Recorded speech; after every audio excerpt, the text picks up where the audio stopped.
I guess this will work. Lighting isn't real great. So that's because it's late at night. It's 11 o'clock on April 1st. And I want to read a little story here. I've been working on this piece for, well, actually not too much in the last 2 months. I've been really busy doing other things, but I got a long ways into it, writing it. And I thought, uh, if I started reading it on YouTube in a series, it might help me to get back into it and maybe get it done. So I don't know what I'm going to do with this story. I may publish it on Amazon Books or something like that. But I'll just read it here on YouTube and yeah, maybe you'll enjoy it. But in any case, it's mostly just incentive for me to finish it and get it out there. Okay, so this is called "It's Been 100 Days." Um, It is it doesn't have any dialogue in it. It's just like journal entries, right? Someone keeping track of what's been happening to them and their community. And it's set in some fictional uh, world, maybe a year from now, maybe 2 years from now.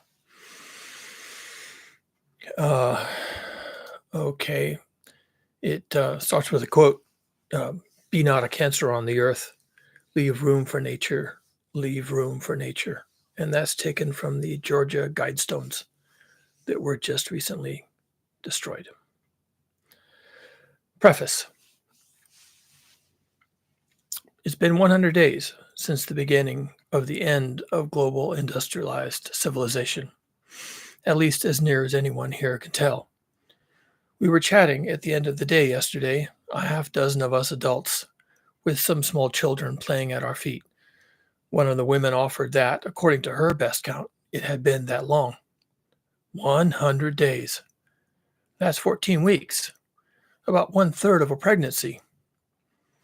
Pregnancy is a suitable metaphor concerning the last few months of working together, through trials and doubts. Something conceived, gestated, soon to be born into the world. What is it we are giving birth to, I wonder? There was a small argument about it being exactly 100 days. All in good fun, of course, nobody really cared. But it gave each of us a valuable chance to recall how much had happened in that time and how far we had come as a community. Or, as someone began saying recently, as a village. That someone was me. It's more of an affirmation than a fact. Maybe someday it will be true. 100 days. Well, it's worth a quick overview of how we got here. First off, World War III had both begun and ended in less than 100 days. We think it ended, it's hard to say. It seems like the nuclear players did their atomic boogie for a week before sanity reasserted itself. No idea what the actual damage was. It couldn't have been too bad because we're still here. I have to imagine the San Francisco Bay Area would have been a target during the dirty days of the Cold War, what with all the defense contractors and such. But no kaboom for us. And my mail order Geiger counter hasn't made a peep the entire time. So that's encouraging. Or maybe it's just cheap junk. Second, the service stations all shuttered themselves. No gas, no diesel, no propane. One day they were there, the next day they were intermittent, and the third day they were going and gone, just like that. It took under a week for the oil economy to collapse. What a shock.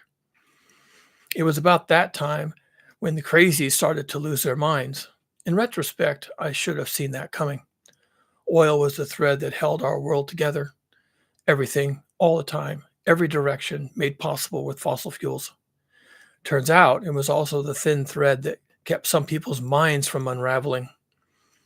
When the gasoline supply dried up, the most vulnerable among us, and least resilient, came apart at the seams. As did everything else, in short order, so it's difficult to blame them. Some days I find myself reminded of the saying you used to hear about how sometimes it's the dead who are the lucky ones. As soon as I think that thought, I remind myself it's not true. It clearly isn't. Just look around. In 100 days, 100 impossible things have already grown and bloomed. Interesting how, in the end, the most feared event anyone could ever imagine, a nuclear exchange, barely made the news. But we'll never forget the day when the gas stations closed. Never. Of course, the youngsters will grow up not having known such things at all. That much is obvious now. We don't get much news anymore. That's a problem. The local radio and TV stations seem to have gone offline a few weeks in. No saying why.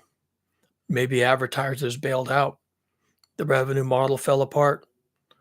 Household internet has been down since about the same time.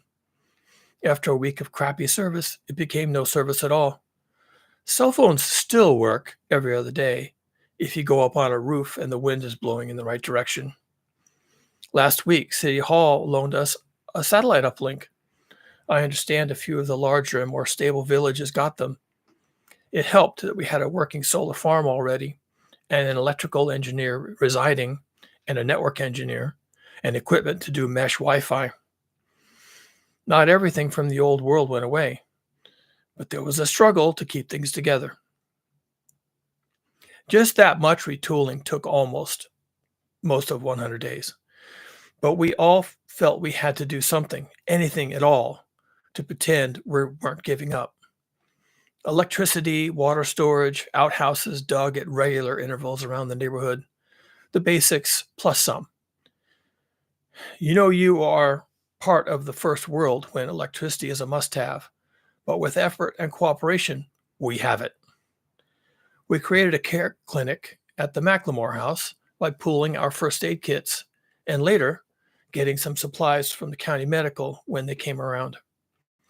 The McLemore's oldest daughter is a registered nurse. She came home from England with her husband as soon as the poop hit the fan. Good call on her part. We hear now that the UK has gone to shit. Maybe they caught some nukes, but it's still just rumors.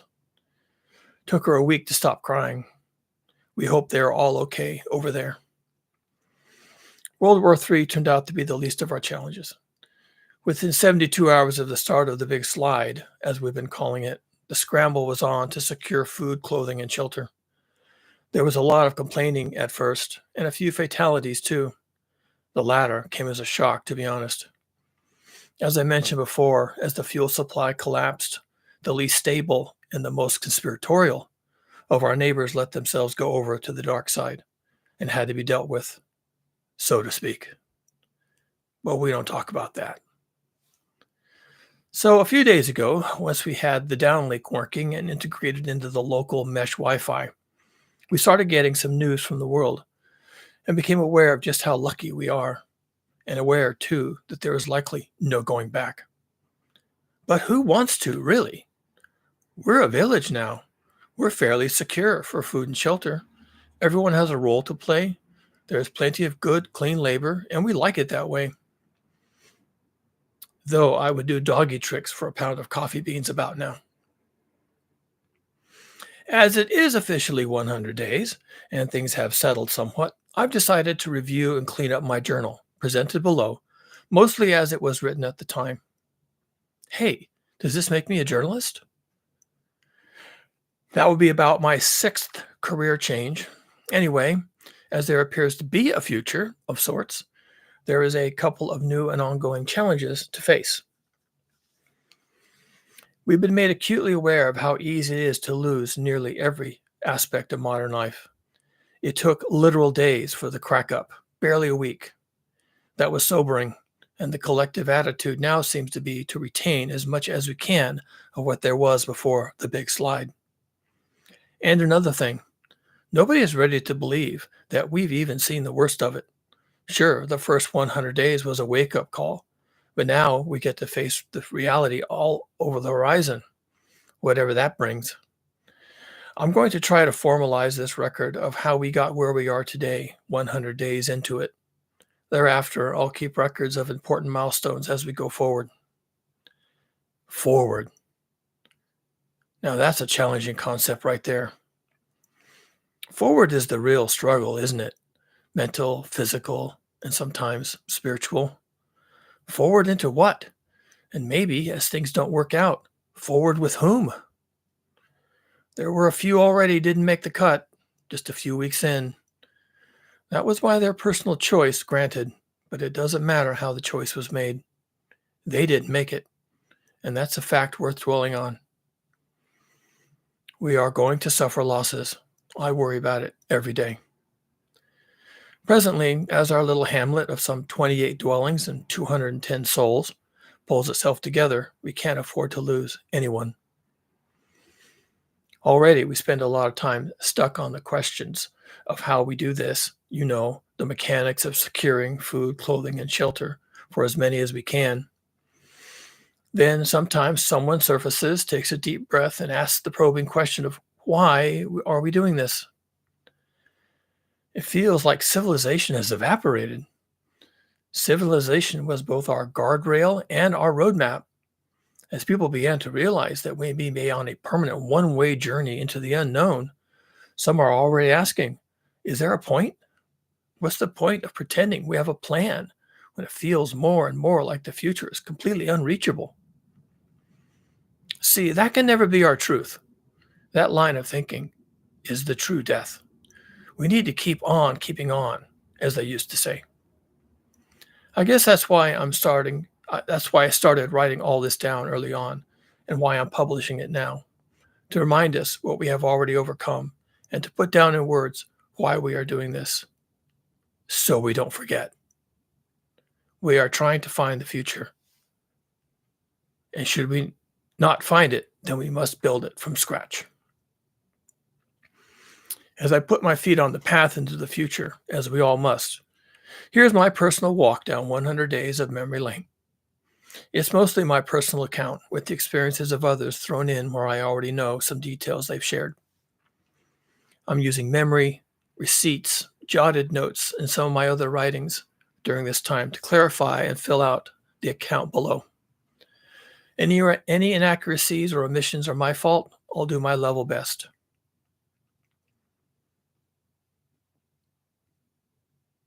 Day 0.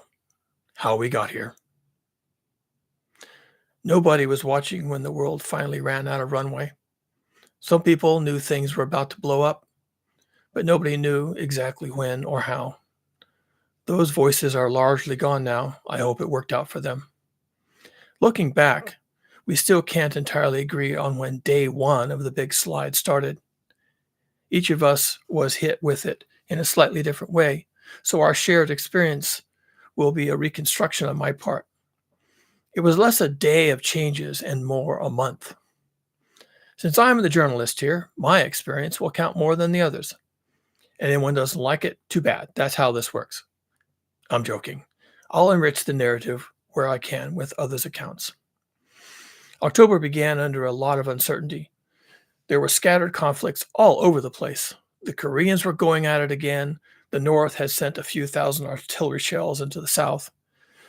The PRC had landed on Kinmen Islands, if I recall the name correctly.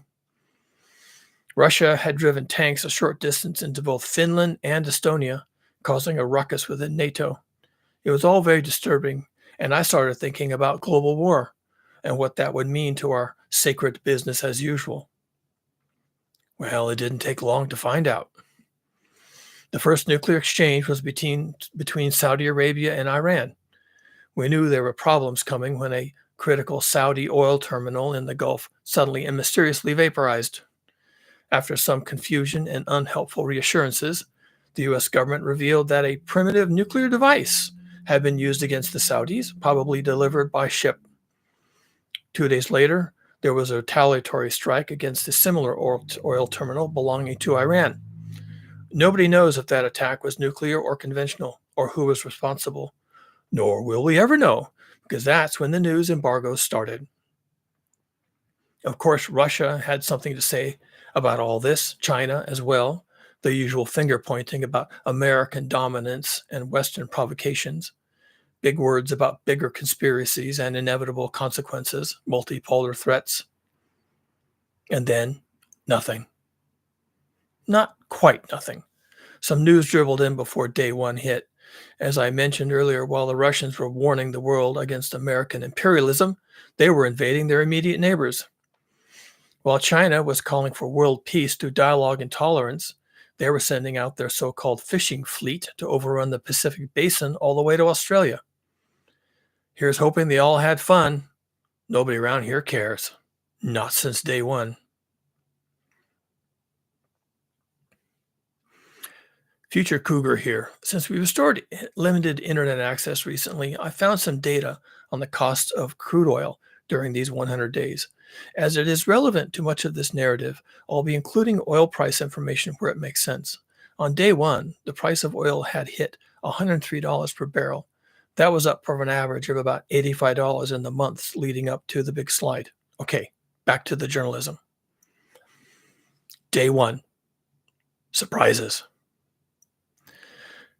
With all of the geopolitical monkey business afoot, I decided to stock up on some essentials in case the global supply chains were tanked for a while, as seems to happen. I planned to gas up the old Dodge on the way to the Home Depot when I discovered the familiar service station was packed with vehicles in a line out to the street. I slow drove past, taking a close look, and it looked crazy. People were filling up their vehicles and gas cans and milk jugs. Some were arguing about their order in line. Others were fighting over access to the gas nozzles. Lots of tension. It reminded me of the opening scene in a Hollywood zombie movie. With all that going on, I decided to try another place I knew was further up the road, near the airport, but still on my way to the hardware store. That worked out better. While I was there, I asked a guy filling up his truck and a portable generator what he thought was up with everyone lining up for fuel. He told me that an internet rumor was going around about how the government was prepared to ration gas. I thought to myself, it might be time to take this seriously. The lines at Home Depot were deep on day one, with shopping carts full to the brim. I saw people were buying a lot of bleach and plastic sheeting and tape. There were plenty of loads of plywood and lumber, too. I bought a little more stuff than I had planned, including a dozen rolls of duct tape and some bleach. The smartest thing I did that day was to buy all the heirloom garden seeds I could lay my hands on. Got home without any issues. The traffic was bonkers on day one. Funny, it's 100 days later, and traffic like that would now be a welcome sign of normalcy. Future Cougar. The price of oil ended the day at $120 per barrel. Day two.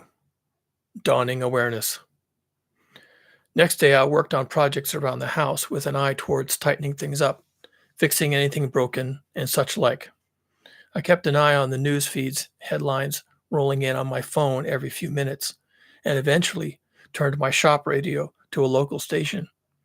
The national news was bad and getting worse by the hour, it seemed to me. There were more artillery strikes on Seoul, South Korea. The Saudi royal family had gone into hiding. China was engaging in military exercises around Taiwan. In the afternoon, my wife and I had a sit-down discussion concerning events in the world and where we stood. I decided to hit the bank for $500 cash and to do that daily for a few days, or until they ran out. I try to keep a few hundred cash in the house at all times anyway, but if things were set to derail, then more cash on hand seemed like a smart bet. She planned to go shopping and stock up on canned foods. Afterward, I got on the internet, hit a familiar food distributor in Orange County, and ordered some things in bulk I knew the stores wouldn't have for long.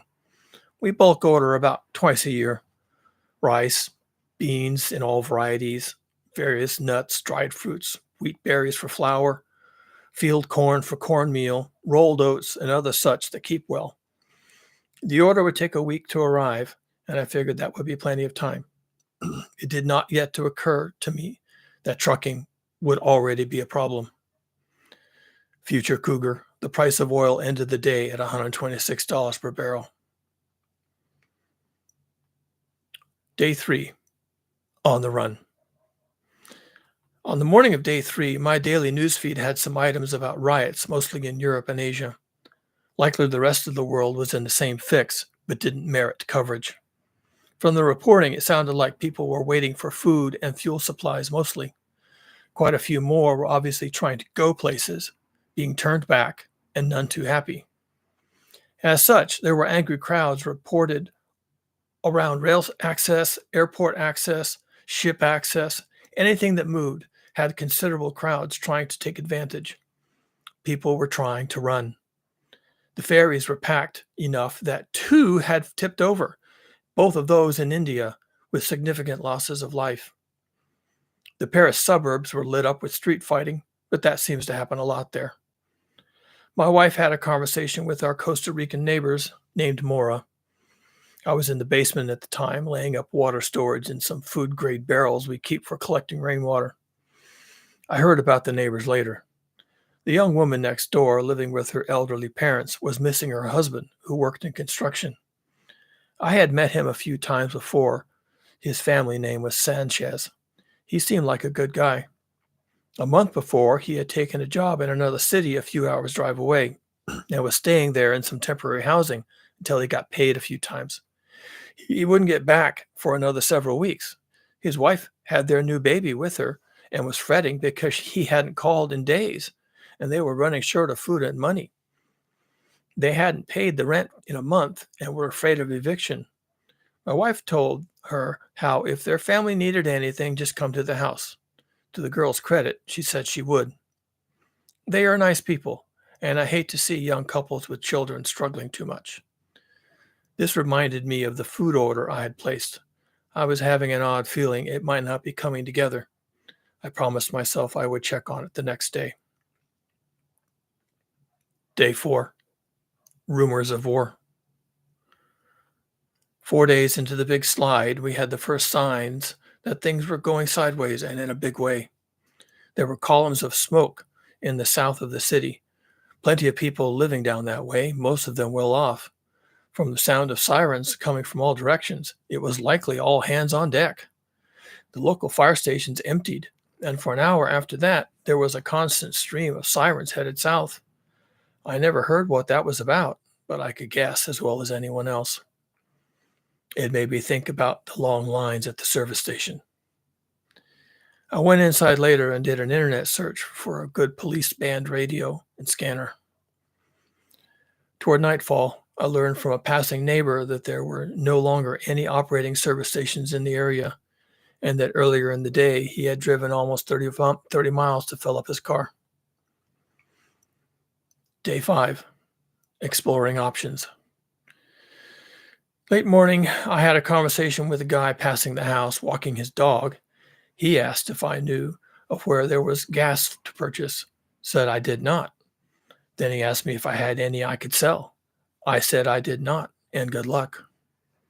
I shouldn't have been bothered by it, but what with everything else going on, it made me nervous. It told me that people were beginning to explore their options, so to speak. The wife and I discussed the situation still evolving next door. She had gone to their house to see if anything had changed and discovered they were being evicted the next day due to non-payment on the rent. After some thought, I felt like we should make preparations to feed a crowd. I mentioned the food order I had placed earlier, and she agreed that it had been a good call.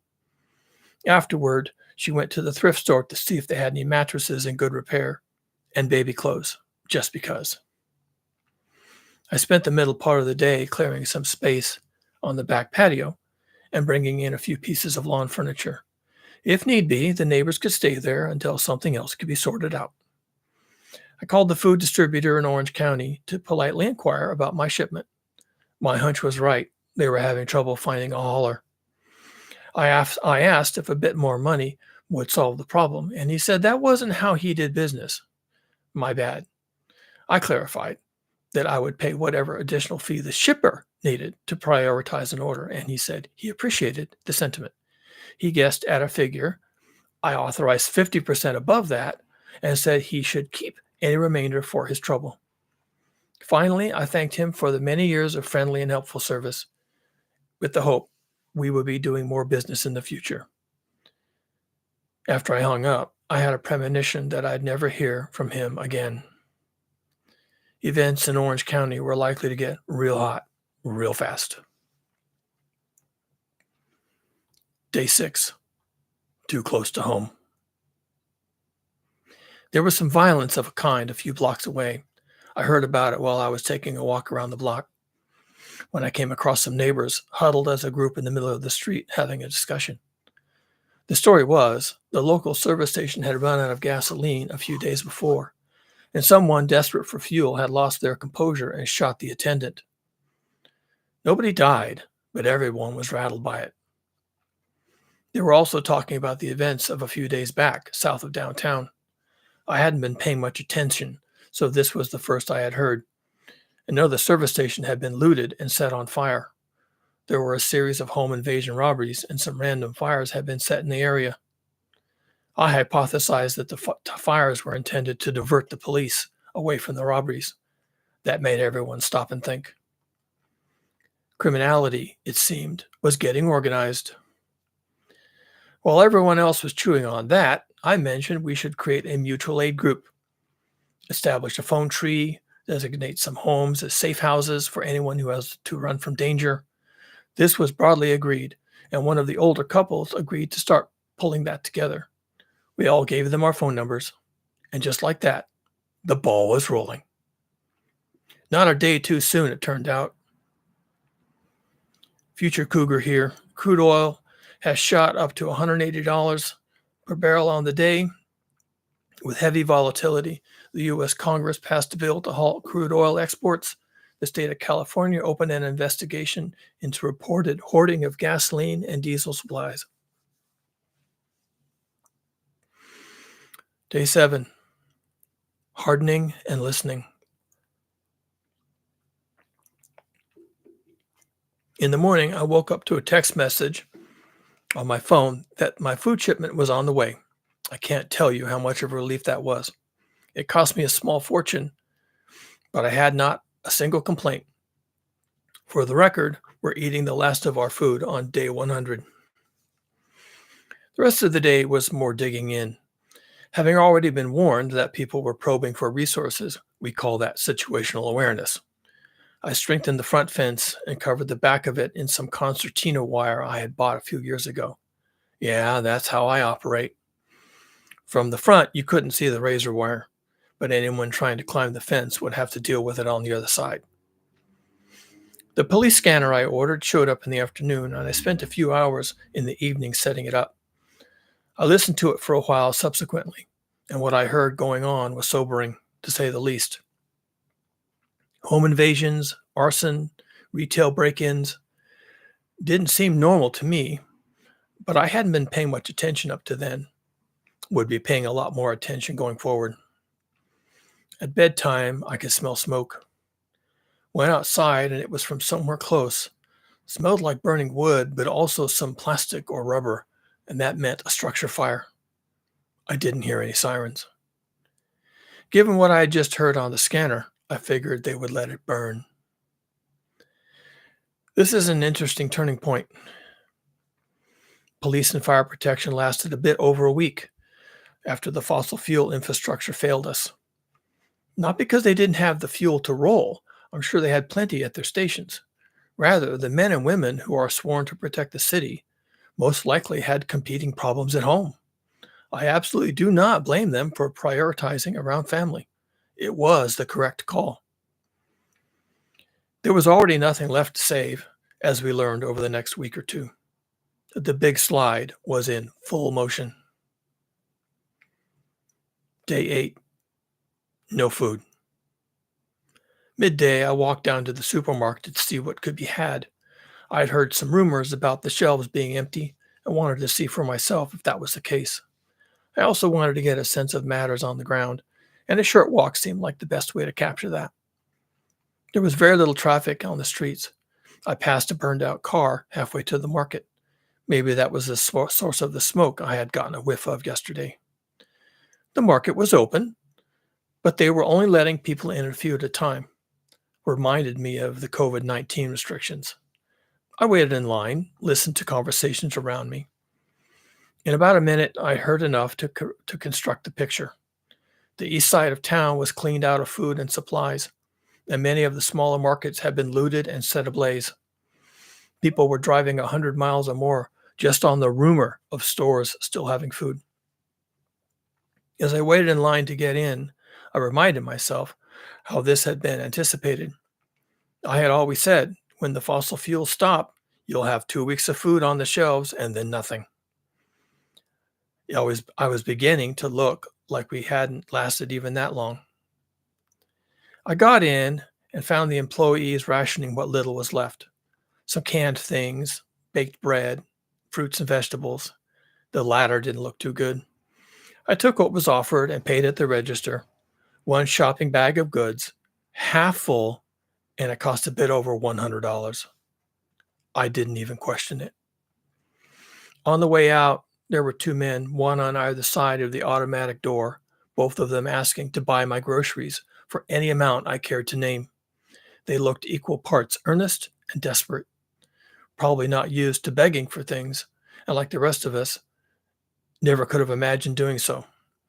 I hesitated, not wanting to part with any food, but then thought better. I gave each man a can of green beans and a can of diced tomatoes. That was all the canned goods I had. They both thanked me. One offered me a 20 and the other a handful of smaller bills. I bid them keep their money and wished them good luck. It felt good, while it also made me a little sad. If this was their last stand, then their prospects were not good. On the way home, I stayed off the main road and instead stuck to the neighborhood back streets. This so as not to attract attention from anyone driving past and seeing an old guy with a bag of groceries. I gave the neighborhood a good inspection while I was about it. Some places were boarded up, most others just looked empty. Were people bugging out, or were they just laying low? It was impossible to say. Either choice made as much sense. I got home and my wife and I sat down to a simple lunch of rice and beans and fresh late season sugar peas. She was pleased with the fruit and vegetables. I didn't mention the canned goods I'd given away. To be honest, I had already forgotten them and just now remembered as I write this. While we ate, the police scanner chattered away in the background. It didn't sound good at all. I mentioned the burned out car. Otherwise, we didn't talk much. Far away, in every direction, was the wail of sirens. I would never hear the like again. City services were already in terminal collapse. The neighborhood committee, as it came to be thought of, called a meeting for that afternoon. I went mostly to listen, as I wasn't sure where everyone's head was at. The conversation was of no real substance, mostly complaining about the difficulty finding gasoline and the price being over $10 per gallon when you did find it. Future Cougar here. Crude oil hit $364 per barrel today. Airlines are grounded, apparently globally, mostly because of violence at airports. Foreign deployment elements of the U.S. military are returning home by order of the president.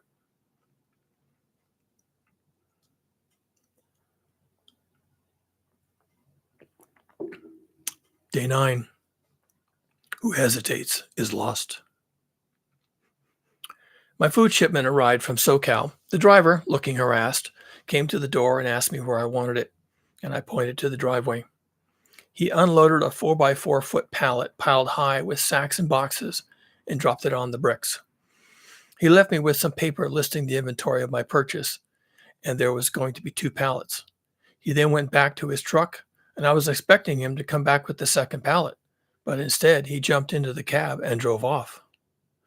So that's how it was going to be. Either he had helped himself to the other part of my shipment, or someone else had beat him to it. Had he been shaken down? I was pissed at first, but then I realized I was lucky to have anything at all. That's when it came home to me, how everything that had seemed normal was being stretched out of shape, made unfamiliar. On this day, I wrote on the inside wall of the garage in large letters, "Who hesitates is lost." If I hadn't placed that order, if the distributor hadn't gone the extra mile to find a hauler, if I hadn't greased the wheels with more cash, or if the driver had simply headed home with the entire lot, any of those wrong turns in the process, and I would have ended up with nothing whatsoever. I was indeed lucky, amazingly so. I would never forget that. Without thinking too much more about it, I broke open the shipment and carted everything behind the side gate. For there, from there, I hauled everything into the basement. It took the rest of the day. I kept the pallet for the wood. Our committee met just after noon. There was more news about city services closing up shop, problems with cell phone services. Home internet access was becoming sketchy. This came as a surprise to me. Cell towers are heavy infrastructure. To see them faltering without there being a big event like an earthquake left me baffled. Same with the residential internet. It was an early sign of how vulnerable all this really was, so we would learn later. Future Cougar here. Crude oil has hit $482 per barrel, and all trading has stopped indefinitely. None of us knew it at the time, but the global economy had been destroyed. Day 10. Shaping strategies. Here it starts to get complicated to try and recall everything as it happened. There are some significant events I can still narrow down to days or weeks. The timing doesn't matter much, but the order of operations maybe does. I'm attempting to maintain the order, at least. The neighborhood committee met again in a neighbor's garage. It was awkward. I had a lot on my mind, and I wasn't really paying that much attention. We ran around reporting what we had heard of events in the urban area, around the country, and in the world. It didn't sound any too good to me.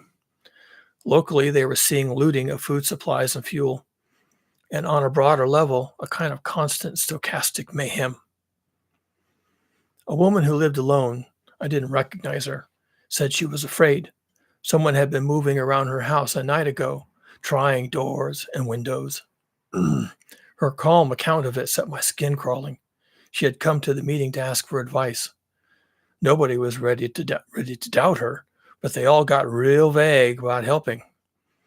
There was general agreement that, in such a case, she ought to call the police. I noticed right away how anxious she became on hearing that, meaning she had already tried, to no result. It was useful data, but it was already assuming the police force was stretched, but I was already assuming the police force was stretched to breaking. When she fell silent, seeming resigned to her fate, I came right out and asked if she needed another place to stay. The awkward meeting got even more awkward. They needed to hear that. I wanted them to think about it. If we were meeting to build a stronger neighborhood response to the changing times, what exactly did they think that meant? Nobody offered their spare space to her, nor did I. I really didn't have any, to be honest. We were way behind the curve still on day 10. That was about to change. Eviction day came, and the Costa Rican neighbors moved into the space I had loosely prepared on the patio. They were equal parts grateful, terrified, and saddened. The young mother cried a lot. I kept telling the father, his name was Jose, to not worry about anything. We'd figure it out as we go. He just kept saying thank you, so that I would have cried. Damn, that was hard for them. Changing the subject, I asked if they had heard from their daughter's husband, and they had not. They took a few days to settle in, dragging over their clothes and food, leaving most of their other house stuff in the rental. The November weather was cooperating, but I started to think about the coming winter. That meant just one thing: housing. I made another trip to the hardware outlet for construction materials, 2x4s, plywood, the last 5 pieces of drywall, and R13 roll insulation. I already had everything else needed to build with, including electrical and plumbing. Given a few days, they would have a nice little space. Jose and I busied ourselves making a small but cozy one-room shell inside the perimeter of the patio. The patio itself would keep out the rain, and the insulated shell would provide an enclosed shelter. It was good work, and I think it improved everyone's spirits. I know it did mine. When things get bad, I like to stay busy. On that last trip to Home Depot, I may have got the last building materials to be had in the county. Future Cougar here. Crude oil trades were halted within the first 10 minutes of the session opening and then postponed for 24 hours. In those few minutes, the price had swung between $400 and $900 per barrel before the halt. Day 11. Seeds of an idea. That woman living alone, she moved out. She told one of her neighbors how she was going to spend time with her parents in Palm Springs until things sorted themselves out. I would have advised against that. Better to bring them here to live with her instead, but I wasn't being consulted. She was worried about her home being broken into, so one of the older neighbor boys moved into her place to keep an eye on it. It was the right thing to do, even if slightly dangerous. Eventually, there would be a half dozen teenagers staying there. I am pleased to report they did a fine job maintaining her property and became critical assets to the community a while later. But there's more to that below. The neighborhood committee began meeting every day. From day 11 forward, all around us, things are coming unglued. Several nearby homes have been invaded, their owners and occupants assaulted, and the homes ransacked for anything not nailed down. It was senseless and terrifying. The people on my block were in a fit state as a result. We had to do something, but we didn't know what. We conducted an inventory of who had weapons and found that few did. Some handguns, someone had a shotgun. I had a .270 hunting rifle with a scope that I had inherited from my father and 2 boxes of ammo. It was a hard moment for everyone there. Self-defense wise, it was not nearly enough. If the police were being systematically overwhelmed, then we were likewise unprepared. This was when I sprung my idea on them. I had been thinking on it for a while.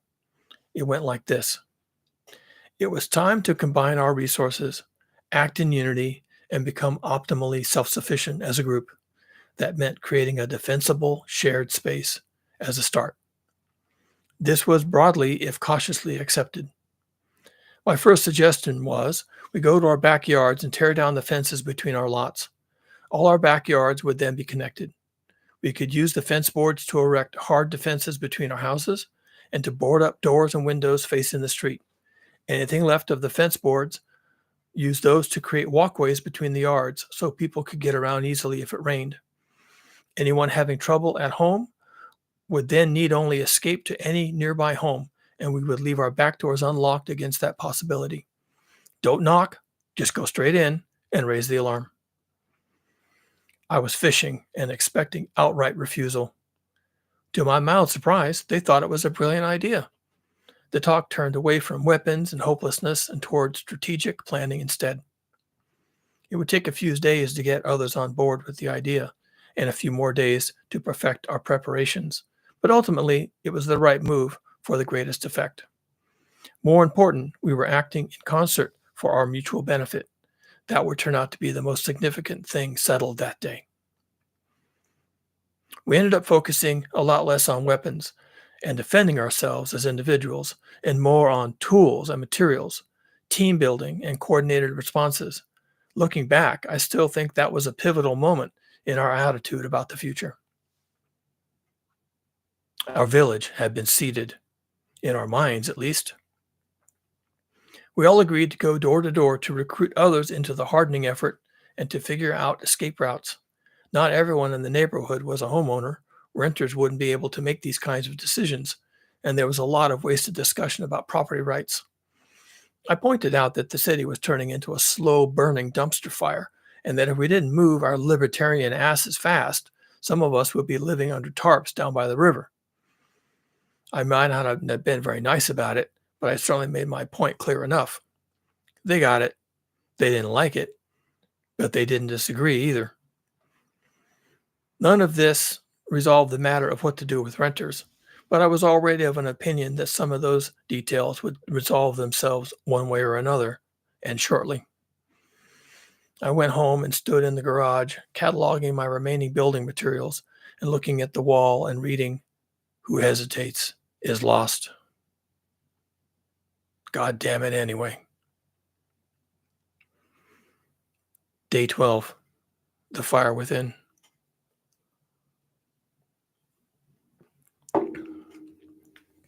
Our commitment to harden the perimeter came too late. Two of our neighbors who hadn't been at the meeting were attacked during the night prior. A group of men seemed to have rolled up in trucks and just battered the doors in. They didn't put up a fight, and so nobody was seriously injured, but the home was completely lost. After the raiders took everything they wanted, meaning everything not nailed down, they set fire to the place. It could have been accidental, loose gas line or something. Same result. There was then a lot of trouble fighting the fire, not the least because neighbors had to wait until the raiders had left. But thereafter, with some effort, the fire did not spread. In the end, everyone was okay. We distributed our suddenly homeless neighbors to suitable alternatives and saw to their mental support. After sunrise, with a quick meeting in the street across from the burned out shell, we set about salvaging anything we could from the rubble. At the same time, we decided the perimeter needed a lot more hardening, and fast. Even after the fire, only about half the neighborhood understood and accepted the urgency to make serious changes. The rest of us spent the day working our butts off, tearing down back fences, pulling up posts, and using the liberated materials to cover windows and doors. I've never seen so many people working all at the same time on a single project. It was brutal, but by the end of the day, well after dark, we had done the best we could for nearly all the 65 single-family homes on our block. As for the holdouts, I didn't think we would need to wait long for their eventual and inevitable demise. Future Cougar here. Crude oil trades remained halted today. Day 13, little progress. Another day of demolition and barricading. Someone pointed out that this would not prevent against pure arson. Since the intent of the raid seemed to be theft, most didn't seem to be too worried, but I was worried plenty. Later, I suggested we use our vehicles left at the intersection to block the streets that round through the neighborhood. This was immediately vetoed. Fine with me. I have long believed that the most effective way to learn anything important is to learn it the hard way. After a trying day, we had a really nice neighborhood potluck dinner. Just after dark, it rained. Future Cougar here. Crude oil trading resumed in the afternoon on this day, but only traded for less than an hour. By the end of the trading session, oil was selling solidly for over $600 a barrel. Day 14, rinse and repeat.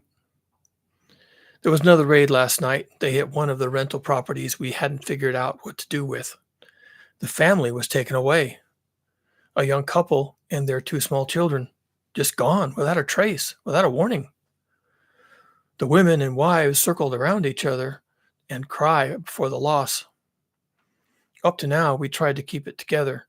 In the back of our minds, each had hoped for some sliver of normalcy to return, that the police would protect us, that the mayor would call in the National Guard and save our neighborhood from destruction.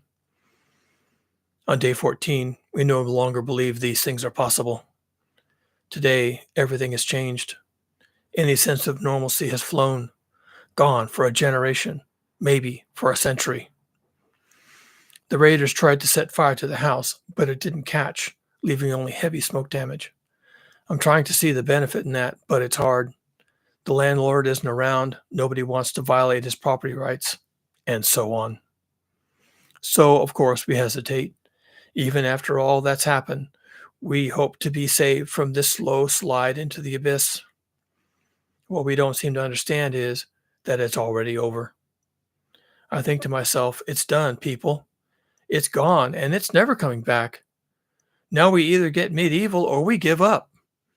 Future generations can sort out the mess we've made, but for them to do that, there needs to be a future for them to occupy. After walking through the ruined house, I suggest we salvage the interior for materials. All the appliances are gone, of course. The water heater is still there, and the sinks. We could rip out the wiring and plumbing, doors and windows, then bring down the shell for the lumber. We can use the wood from the salvage to build stronger exterior walls for the rest of the home still occupied. As I say all this, there is a troubled discussion about how we can't defend so large a perimeter. Something needs to give. It is starting to dawn on me exactly what it is that needs to give. A police cruiser came by later as we were tearing into the scalded house.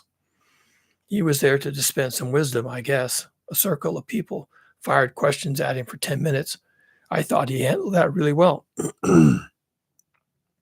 It wasn't all friendly either. There was a lot of bitterness just under the surface. The officer told us we should block off our street somehow, maybe form a barricade using cars and debris to better deter criminal activity. Maybe, many other neighborhoods were already doing the same. Some were posting all-night guards at the barricades, and it was working. The criminals were probing for and then hitting weak spots while avoiding any signs of organized defense.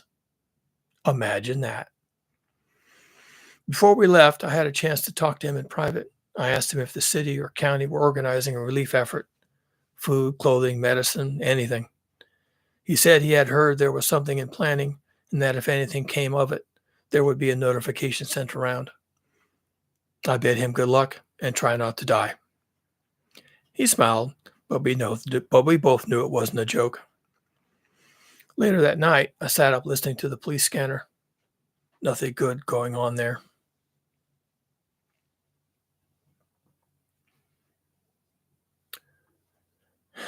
Day 15. We are all adults now. At sunup, a group of teenagers, 3 boys and 2 girls, went out on a scouting mission to get a sense of what was going on. I think mostly they were bored and anxious and just needed something to do. Some adults who heard about the plan asked them not to go. They said they would be careful. Even while we were all busy with hardening the perimeter for another grueling day, there was a near constant vigil waiting for them to return. To much relief, they were back in a few hours. There was a hasty gathering to find out what they had discovered. From their account, it was bedlam out there. They had gone a few miles only, using all the stealth they could, and only down one of the main streets, but it had been enough. We listened with silent attention to their account, and the information is extremely valuable. They offered to do more of the same the next day. In recognition of what had just happened, I offered to give them my police scanner. I could see the misgiving on the faces of their elders, but nobody raised a vote against it. It was a difficult moment, but as a community, we endured it. As a result, we are all adults now. Some maybe sooner than expected, but the times have changed, cutting childhood short. In their serious young faces, I see the future. Future husbands and wives, future families, leaders, builders, farmers, planners. What we do today, we do for them. Nobody says anything, but I know everyone is thinking the same thing. We must succeed now with what little time and materials we have and can gather for these young people to occupy the future.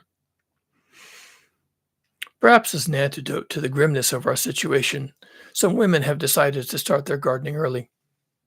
The November weather has been exceptionally mild, and if we expect to have anything fresh to eat this summer, then getting an early start is critical. They performed an assessment of seed stocks, being relatively light on variety, and then were thrilled with the selection my wife and I had from our gardens past, plus the seeds I had secured from the gardening center. This treasure trove lifted the mood at once. Gardening also became a project for some of the men, since there was a lot of ornamental brush and sod to pull up, and the soil needed turning. Starting the gardens became the moral and emotional bookend to the loss of that couple and the uncertain future.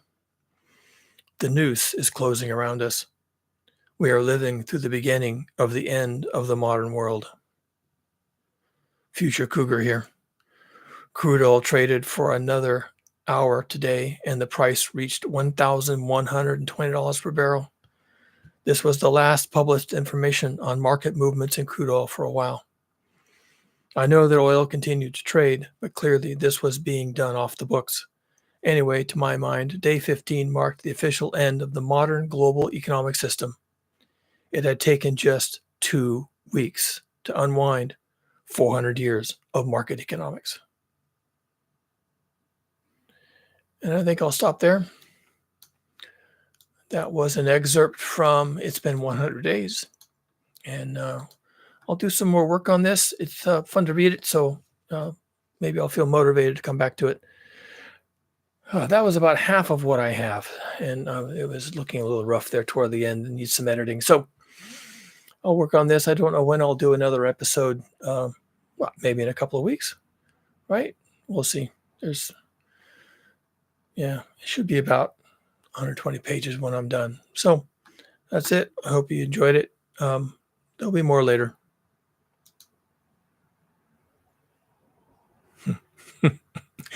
Sleep well.